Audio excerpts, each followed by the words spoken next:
1 अप्रैल 2026 को मॉर्निंग में हम सभी ने incometax.gov.in को जैसे ही विजिट किया तो हमें यही होम पेज मिला, जिसमें हमें लग रहा है कि होम पेज की डिज़ाइनिंग को पूरी तरह से चेंज कर दिया। पर सिर्फ यहाँ पे डिज़ाइनिंग ही चेंज नहीं की है, पैटर्न ही चेंज नहीं किया है, 2 नए चेंजेस आपके सामने आ गए हैं। क्यों आए हैं समझिए। 1 अप्रैल आपके लिए बहुत रिलेवेंट डेट है। ये नया टैक्स ईयर लेकर आई है 26-27, और ये टैक्स ईयर का कंसेप्ट दिया किसने? हमारे नए इनकम टैक्स एक्ट 2025 में। ठीक है, टैक्स ईयर आ गया 26-27 और नया इनकम टैक्स एक्ट 2025 एप्लीकेबल हो गया इस टैक्स ईयर के लिए। अब इस टैक्स ईयर के लिए अगर आपको कोई भी पेमेंट करनी है या कोई भी फॉर्म भरना है तो वो नए एक्ट के हिसाब से होंगे। तो गवर्नमेंट पूरी तैयारी के साथ 1 अप्रैल 2026 को ही आपके सामने ले आई है नए form as per new income tax rules 2026 and new challan, जो भी पेमेंट के चालान है, चाहे आपने प्रॉपर्टी पे टीडीएस काटा है, टीडीएस ऑन रेंट काटा है आपने, अभी जो आप डिडक्ट करेंगे अप्रैल में 141 इसका फॉर्म आ गया है हमारे पास। आपको अगर फॉर्म सबमिट करना है बैंक में 121 टीडीएस डिडक्ट ना हो उसके लिए, जो पहले 15G 15H हुआ करते थे, ये वाले फॉर्म हमारे होते थे पहले 26QB 26QC, ये सारे नए फॉर्म आ गए हैं इनकम टैक्स पोर्टल पर। चाहे आप पैन लॉगिन करके देखें या टैन लॉगिन करके देखें, जो भी रिलेवेंट फॉर्म है नए एक्ट के हिसाब से वो आपके सामने आ गए हैं। अब हम बात करें हमारा TDS and TCS, this is very important, इसको समझते हैं TDS एंड TCS। अभी मैं अप्रैल मंथ में ये वीडियो बना रही हूँ, आज 2 अप्रैल है, तो TDS हमारा अप्रैल में डिपॉजिट होना है मार्च मंथ का, जो मार्च 2026 में आपने डिडक्ट किया। TDS आपको डिपॉजिट करना है 30 अप्रैल तक, और TCS जो आपने मार्च मंथ में डिडक्ट किया है ये आपको डिपॉजिट करना है 7 अप्रैल तक। ठीक है, अभी ये जो हमें डिपॉजिट करना है ना TDS मार्च मंथ का, ये हमें ओल्ड एक्ट के हिसाब से ही करना है। और अगर आप अब अप्रैल मंथ में TDS काटेंगे, TDS and TCS which you deduct in the month of April 2026, ये आप डिपॉजिट करेंगे in the month of May 2026, और ये अब आपको नए एक्ट के हिसाब से डिपॉजिट करने हैं, नए सेक्शंस के हिसाब से डिपॉजिट करने हैं। तो अब आपके सामने ना दोनों के लिए, मार्च मंथ के लिए भी और आगे फ्यूचर में जो अप्रैल मंथ का TDS आप पे करेंगे, दोनों के लिए ऑप्शन आ गई है। तो आज इस वीडियो में हम TDS एंड TCS को पे करना सीख रहे हैं, क्योंकि नई ऑप्शन आ गई है, आप गलती कर देंगे, इसीलिए इस वीडियो को देखकर ही अपना TDS एंड TCS पे करना, और इस वीडियो को देखकर आप खुद TDS तो पे करना सीख ही लेंगे। इस वीडियो को अपने प्रोफेशनल फ्रेंड्स के साथ व्हाट्सएप पर अभी शेयर कर दे ताकि वो कोई गलती ना करे। आप देख रहे हैं CA गुरुजी, मैं हूँ CA पूजा। हमारे practical and advance courses CAgurujiclasses.com पर अवेलेबल है, लिंक आपको डिस्क्रिप्शन एंड पिन कमेंट में दिया गया है। अब पे करना सीखते हैं, आप भी ओपन करिए मेरे साथ साथ incometax.gov.in। खोल लिया आपने, चाहे डेस्कटॉप पे ओपन कर ले, लैपटॉप पे ओपन कर ले, वो आपकी मर्जी है। लॉगिन करते हैं हम, लॉगिन टैब पे क्लिक करते हैं। वैसे TDS अगर आपको पे करना है तो आप विदाउट लॉगिन भी पे कर सकते हैं। होम पेज पर हमारे पास ऑप्शन है यहाँ ई-पे टैक्स की, आप इस पर क्लिक करेंगे तो आपको देखिए यहाँ पर 2 ऑप्शन दिख रही हैं। यही सेम ऑप्शन आपको लॉगिन के बाद भी दिखेगी। सिलेक्ट करना है एप्लीकेबल इनकम टैक्स एक्ट। तो आपके लिए अब एक प्रोसेस बढ़ गई है कि आपको पहले अपना एक्ट चूज़ करना है। This is new act, this is old act. ठीक है, पहली ऑप्शन में नया एक्ट है, यहाँ लिखा भी है इनकम टैक्स एक्ट 2025। दूसरी ऑप्शन में इनकम टैक्स एक्ट 1961। ये आपको बहुत केयरफुली सिलेक्ट करने हैं, तो पहले ही नोट कर लीजिए। फर्स्ट ऑप्शन आप यूज़ करोगे कब? मई मंथ में जब आप चालान पे करोगे ना TDS एंड TCS के, उसके लिए ये ऑप्शन सिलेक्ट करना। अभी अब मार्च मंथ तक का जो भी TDS पे करेंगे, मार्च 2026 तक का जो भी TDS हम अप्रैल में पे करेंगे, या आगे फ्यूचर में भी अगर आपने लेट डिपॉजिट कर रहे हैं आप किसी भी रीज़न से, तो आपने ओल्ड एक्ट की ऑप्शन को सिलेक्ट करना है। यहाँ पे गलती हो गई तो आपका चालान गलत हो जाएगा। ठीक है, क्लियर हो गया आपको? ये ही ऑप्शन है सबसे इंपॉर्टेंट कि आपने इसको वाइजली चूज़ करना है। इसमें गलती करी तो आगे गलती हो जाएगी। मैं आपको दोनों ही ऑप्शन से बता रही हूँ कैसे TDS पे होना है। अब ये तो विदाउट लॉगिन की ऑप्शन है। मान लीजिए मैं अभी मार्च मंथ का जो आपने TDS पे करना है उसके लिए ओल्ड एक्ट ही सिलेक्ट कर रही हूँ।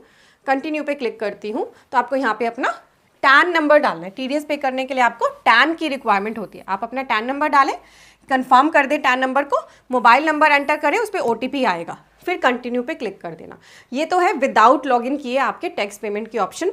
तो मैं आपको ना लॉगिन करके बता देती हूँ, लॉगिन से ज़्यादा इजी होता है क्योंकि काफ़ी सारी डिटेल्स हमारी ऑटो फिल होती है। तो देखिए मैंने 10 लॉगिन किया। 10 लॉगिन करके अगर आप ई फाइल में इनकम टैक्स फॉर्म्स पे आएंगे, फाइल इनकम टैक्स फॉर्म्स पे आएंगे, तो आपको पहली ऑप्शन तो ये मिल गई कि इनकम टैक्स एक्ट 2025 के हिसाब से जो फॉर्म अब रिलीवेंट हुआ है, जैसे देखिए फॉर्म नंबर 121, जो भी हमारे रिलीवेंट हो 127 वो यहाँ पर दिखने लगे हैं।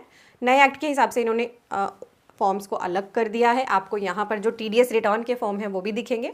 टीडीएस डिपॉजिट करने के बाद जब आप रिटर्न भरते हैं उसको भी फाइल कर सकते हैं ना आप ऑनलाइन, वो फॉर्म भी आपको यहाँ दिखने लगे हैं। अब आप आइए ई फाइल के अंदर ई पे टैक्स में क्लिक किया आपने। अभी मैं आपको ओल्ड जो मार्च वाला टीडीएस भरना है वो सिखा रही हूँ ताकि आप गलती ना करें। तो ओल्ड एक्ट ऑटोमेटिक सिलेक्टेड है। अभी हम कंटिन्यू पे क्लिक कर देंगे। क्लिक करते ही ऑप्शन है न्यू पेमेंट की, इस पर क्लिक। यहाँ आपको असेसमेंट ईयर सिलेक्ट करना है। अभी आपका असेसमेंट ईयर और फाइनेंशियल ईयर का ही कंसेप्ट है, इसको भी आप ध्यान रखें। अभी ओल्ड एक्ट के अंदर हमारा असेसमेंट ईयर और फाइनेंशियल ईयर वाला ही कंसेप्ट चलेगा। बहुत ही केयरफुली ईयर सिलेक्ट करना। अभी आपको ओल्ड एक्ट में भी ईयर 26-27 सिलेक्ट करना है, और अगर नए एक्ट का चलान भरोगे वहाँ भी ईयर 26-27 ही सिलेक्ट करना पड़ेगा, क्योंकि वहाँ टैक्स ईयर की बात हो रही है, यहाँ असेसमेंट ईयर की बात हो रही है। क्लियर हो गया आपको? गलती आप ना करें, इसीलिए मैं ये चीज़ें आपको बहुत ही ज़्यादा जोर दे के बता रही हूँ। तो हम ईयर सिलेक्ट कर लेते हैं। मार्च 26 का टीडीएस आपको असेसमेंट ईयर 26-27 में पे करना है। अब पेमेंट की हमारे पास सारी ऑप्शन एक्टिव हो गई। हमें पे करना है टीडीएस टीसीएस, पहली ऑप्शन है, और सेक्शन भी इन्होंने यहाँ लिखे हैं। ओल्ड एक्ट के सेक्शन हमें याद भी है। हम क्लिक करते हैं प्रोसीड। अब बस प्रोसीड पे क्लिक करते हैं। जैसे पहले हम टीडीएस पे किया करते थे वही हमें सेक्शन वाइज यहाँ पे लिस्ट आ गई है। मान लीजिए आपको सेक्शन 194A का टीडीएस डिपॉजिट करना है। क्लिक किया, कंटिन्यू पे क्लिक किया, और अगर कोई और सेक्शन है आपका तो यहाँ पे सर्च की ऑप्शन है, सर्च भी आप कर सकते हो।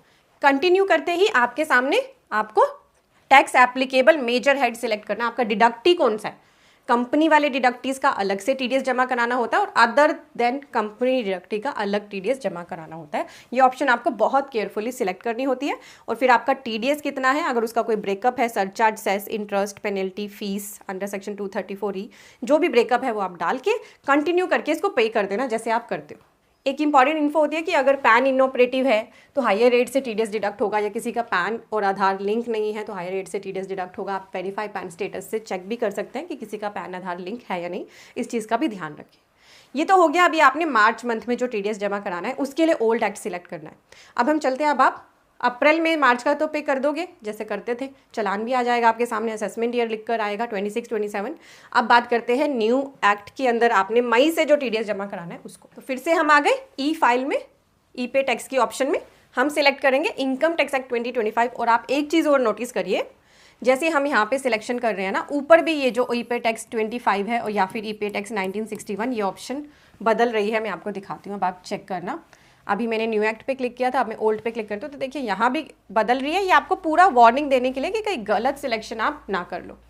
ठीक है, इसको क्लिक किया आपने, और आपको टीडीएस के सेक्शंस अगर समझने हैं नए एक्ट के अकॉर्डिंग एक्टिव हो गया। अब हमारे नए एक्ट के सेक्शन 393 हमारा टीडीएस का है, सेक्शन 394 हमारा टीसीएस का है। तो वो वीडियोस देख लेना, मैंने पूरी प्लेलिस्ट डिस्क्रिप्शन और पिन कमेंट में दे दिया। अब उस टीडीएस को समझना शुरू कर दो। मैंने ऑलरेडी वीडियोस डालना शुरू कर दिया था इन द मंथ ऑफ मार्च, वो ज़रूर देखना। ठीक है, हमारी वीडियोस को देखने के लिए ना आप सीए गुरुजी चैनल पेज पर आ जाओ। यहाँ वीडियो सेक्शन में भी आपको हमारी वीडियोज़ मिल जाएंगी। ठीक है, और जैसे आपको अभी मेरी प्लेलिस्ट चाहिए टीडीएस टीसीएस की प्लेलिस्ट, आप देख लेना। टीडीएस रेट्स फाइनेंशियल ईयर 26-27, मैं इसका नाम बल्कि टैक्स ईयर कर दूंगी ताकि आपको और भी ज़्यादा क्लैरिटी रहे। टैक्स ईयर 26-27 के हिसाब से जितनी भी वीडियोस मैंने बनाई है टीडीएस की, वो आपको इस प्लेलिस्ट में मिल जाएंगी, इसको देख लेना। सेक्शन सारे बदल गए हैं एक्ट के अंदर। अभी चेंजेस सभी पर्सन्स ना भरी में भी है नए इनकम टैक्स एक्ट को सीखने के लिए। तो नए इनकम टैक्स एक्ट और ओल्ड इनकम टैक्स एक्ट में कोई मेजर डिफरेंस नहीं है, सिर्फ सेक्शन बदले हैं।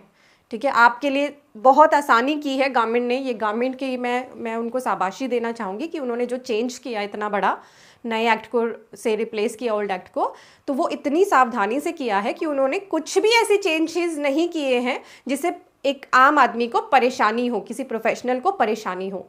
सिंपली आप ये मानिए कि बस ओल्ड एक्ट को ही उठा के नए एक्ट में डाला गया है।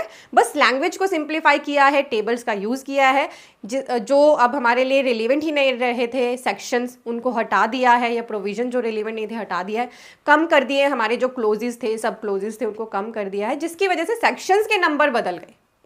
ठीक है, ये बात आपको ध्यान रखनी है। इनकम टैक्स एक्ट अभी आपको माइंड में आ रहा है बर्डन, मुझे सीखना है, ओ माय गॉड नया इनकम टैक्स आ गया है, अब क्या करें, मुझे तो आता नहीं। आपको सब आता है। अगर आपको ओल्ड इनकम टैक्स एक्ट आता है तो आपको न्यू इनकम टैक्स एक्ट भी आता है, इस बात को ध्यान रखें, क्योंकि चेंजेस हैं ही नहीं, सिर्फ सेक्शन बदले। ठीक है, तो नए एक्ट के हिसाब से अगर आप टीडीएस को सिलेक्ट करेंगे, यहाँ पे लिखा भी है this is for tax year 26-27 onwards. Continue पे क्लिक करेंगे। क्लिक करने के बाद ऑप्शन वही है, न्यू पेमेंट की क्लिक करना है। और जब आप पेमेंट कर देते हैं तो यहाँ पे जनरेट चालान में भी आपको हिस्ट्री मिलती है, पेमेंट हिस्ट्री भी मिलती है। CSI फाइल जब आप रिटर्न अपनी TDS की भरते हैं उसके लिए रिक्वायर्ड होती है, वो भी मिलेंगी। हम न्यू पेमेंट पर क्लिक करते ही सिलेक्ट करने की ऑप्शन आ गई है टैक्स ईयर। क्या आया है अब हमारे सामने? टैक्स ईयर, वो भी कौन सा? 26-27। तो देखिए मार्च तक का जो TDS भरेंगे उसके लिए भी ईयर सिलेक्शन है 26-27, वो असेसमेंट ईयर है। और अब अप्रैल का जो TDS मई में डिपॉजिट करोगे तो टैक्स ईयर 26-27 सिलेक्ट करना है। सिलेक्ट करती हूँ मैं, नीचे मेरे पास ऑप्शन एक्टिव हो गई है पे करने की, TDS एंड TCS। प्रोसीड पे क्लिक किया तो वही tax applicable other than company deductee है या कंपनी डिडक्टी सिलेक्ट करना है। और अब नए चालान के अंदर जो मई में आपको भरना है नए एक्ट के हिसाब से, उसमें देखिए आपको रेजिडेंशियल स्टेटस ऑफ डिडक्टी भी बताना है, रेजिडेंट है या नॉन रेजिडेंट। वो हमारे ओल्ड एक्ट में नहीं पूछा जाता था, इसमें पूछा जाएगा। तो रेजिडेंट डिडक्टी है या नॉन रेजिडेंट डिडक्टी, ये भी आपको अलग अलग चालान से पे करने हैं, इसका ध्यान रखना। यहाँ पे कुछ नोट भी लिखे, हम इसको पढ़ लेते हैं क्योंकि नया हमारा सब कुछ आया है, तो हम इसको भी पढ़ लेते हैं। This challan is applicable for tax year 26-27 onwards. For earlier years up to assessment year 26-27 आपको चालान नंबर 281 ही यूज़ करना है। सिलेक्ट करें अप्रोप्रिएट डिडक्टी टाइप, कॉर्पोरेट या नॉन कॉर्पोरेट, और सिलेक्ट सेपरेट चालान रिक्वायर्ड है। आपको पता है सेपरेट चालान भरते हैं हम, कंपनी डिडक्टीज़ के लिए अलग भरते हैं और अदर देन कंपनी डिडक्टीज़ के लिए अलग भरते हैं। Select the correct status of deductees, resident और नॉन रेजिडेंट, और अब इनके लिए भी आपके चालान अलग अलग रहेंगे। NRI के लिए और रेजिडेंट के लिए अलग अलग रहेंगे। Multiple selection codes can be selected for chosen deductee type in a single challan. तो एक ही सिंगल चालान के अंदर आप अब मल्टीपल सेक्शन कोड भी सिलेक्ट कर सकते हैं, subject to maximum of 20 codes. If more than 20 codes are required and additional challan must be filled. Then verify कर लें डिडक्टीज का PAN status using verify PAN status option available in the quick link. अगर किसी deductee का आपको लगे, हो सकता है कि पैन वो ना हो, लिंक ना हो और एक्टिव ना हो, तो आप चेक भी कर सकते हैं। अगर पैन इनऑपरेटिव है, मेक श्योर करें higher TDS TCS rate apply होगा, जो भी हमारे लिए रिलेवेंट है, जैसे 20% का हायर TDS रेट। इसके लिए कौन सा रेट एप्लीकेबल होगा, आप सेक्शन रेफर कर सकते हैं नए एक्ट का, सेक्शन 397 सब सेक्शन 2। ठीक है, सभी चीज़ें लिखी हैं। जब भी कोई भी चीज़, अब नया एक्ट आ गया है, नए फॉर्म्स, नए चालान आ रहे हैं, तो जो भी नोट है ना, जहाँ भी आपको ये नोट मिले, इनको ज़रूर पढ़ लेना। ऐसे मत करना कि इनको इग्नोर कर दिया, बहुत इन्फो इनके अंदर होती है। अभी नई चीज़ें हम सभी सीख रहे हैं तो गलतियाँ कम होंगी। कंटिन्यू पे क्लिक करते हैं। जो आपने पीछे सिलेक्शन की थी, जैसे आपका मेजर हेड, जैसे मैंने अदर देन कंपनी सिलेक्ट किया था और रेजिडेंशियल स्टेटस में रेजिडेंट डिडक्टी सिलेक्ट किया था, वो ऊपर आ रहा है। TDS TCS पेबल का जो माइनर हेड है वो ऑटोमेटिक यहाँ पे लिखा आ रहा है। TDS TCS section wise payment detail, ये आपको अब यहाँ से सिलेक्ट करनी है। तो ये यहाँ पे देखिए नए एक्ट के हिसाब से जो हमारे सेक्शन एक्टिव हैं वो सभी आ गए। जैसे कमीशन एंड ब्रोकरेज इंश्योरेंस के केस में हमारा नए एक्ट का सेक्शन हो गया है 393(1), टेबल सीरियल नंबर 11, और इनके फर्दर कोड भी है। कोड इसका 1005 है। अदर कमीशन और ब्रोकरेज का जो TDS का सेक्शन है 393(1), टेबल सीरियल नंबर 1, 2, और ये कोड है। ठीक है, तो आपको अभी जैसे नए एक्ट के सेक्शन अभी याद नहीं होंगे, तो चालान में आकर आप इससे रेफरेंस ले सकते हैं, आपको ईजी हो जाएगा। मैं आपको एक प्रो टिप यहाँ पे दे रही हूँ।